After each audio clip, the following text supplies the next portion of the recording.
Hi kids, in today's video we are going to start with chapter number 5, which is the silver knitting needles. It's a very interesting story, so let's start.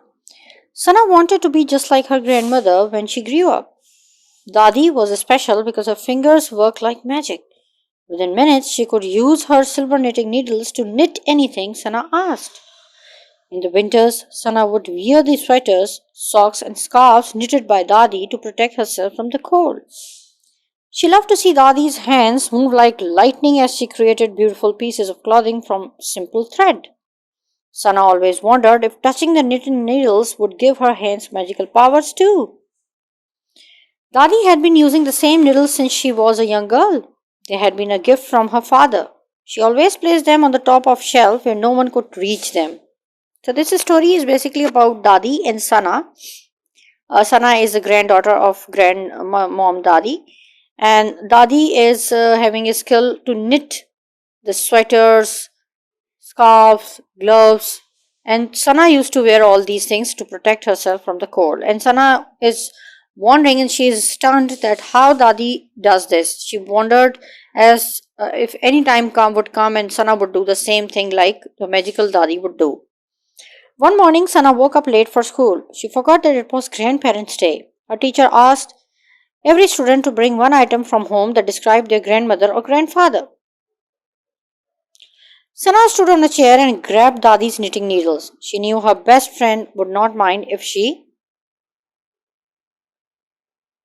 took them to school. She was excited to show everyone in the class the secret behind Dadi's magic. When Sana got home from school, she was excited to tell Dadi about all her day. The student loved her story about her grandmother's knitting. She opened her bag to take out Dadi's needles. To her horror, they were not there. She misplaced her grandmother's most important possession. Sana was too scared to imagine how disappointed Dadi would be. Did somebody in class steal them? Did she forget them somewhere? Sana could not help crying. Sana hesitantly walked into Dadi's room. Sana, I'm so glad you're home. I can't find my silver knitting needles anywhere. I was planning to make you a special dress today. Do you know where they are? Dadi asked with concern. Without thinking, Sana said, I saw Ali taking them outside to play.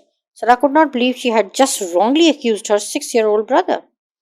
She had to choose between a painful truth and an easy lie, and she has chosen to lie.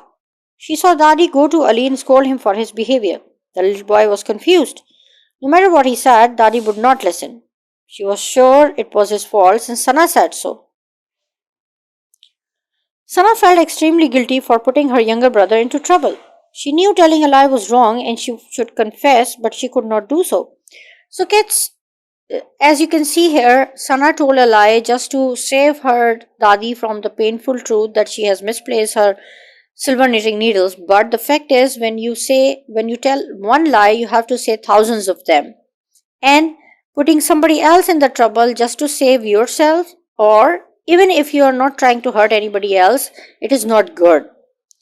Early the next morning, the bell rang before it was time for Sana to catch the bus.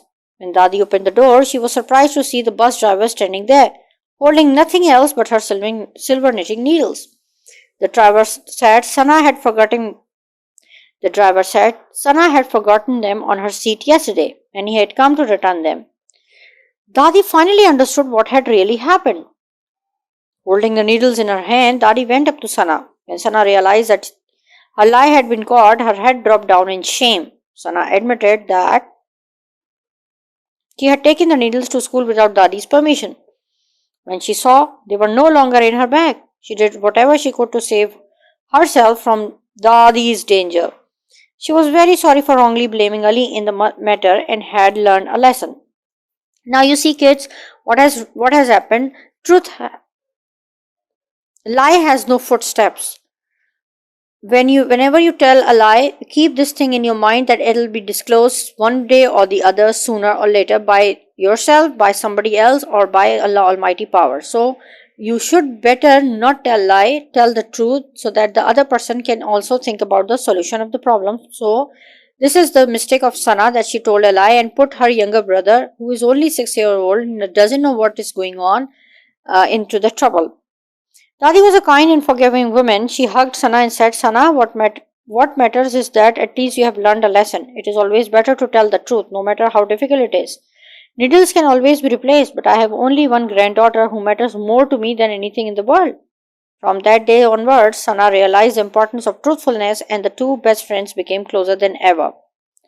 So, now you can see what happens is Sana has finally learned a lesson and Dadi didn't scold her and she said that no matter what happens, you have to just tell me the truth. And wherever in your life you are in the trouble, do not go with the lies, go with the truth. It will help you out and solve the problem instantly. So this was the story. Now let's have a look at the comprehension. There are some questions given. We are going to discuss and you will be writing the answers. How did Sana protect herself from cold in winter? Sana protected herself from the cold in winter by her dadi's making of sweaters and scarves and gloves. Where did Dadi keep her silver knitting needles? On the top of the shelf. Why did Dadi scold Ali? Because Sana told a lie that Ali has taken her silver knitting needles. How did Dadi finally understand the truth behind what happened to her needles? When the bus driver came to return her silver knitting needles. What lesson did Sana learn from this whole incident? That she should not tell a lie in any of the case, no matter what happens. Did Dadi forgive Sana? Would you have done the same? Now this is the creative writing question. You should do it on your own. Yes, Dadi had forgiven Sana, but what would you do if you were at Dadi's place? You have to write it on your own. This was such an interesting and lesson learning story. I hope you enjoyed and understood it. I'll be back with some more. Till then, take care of yourselves. Bye.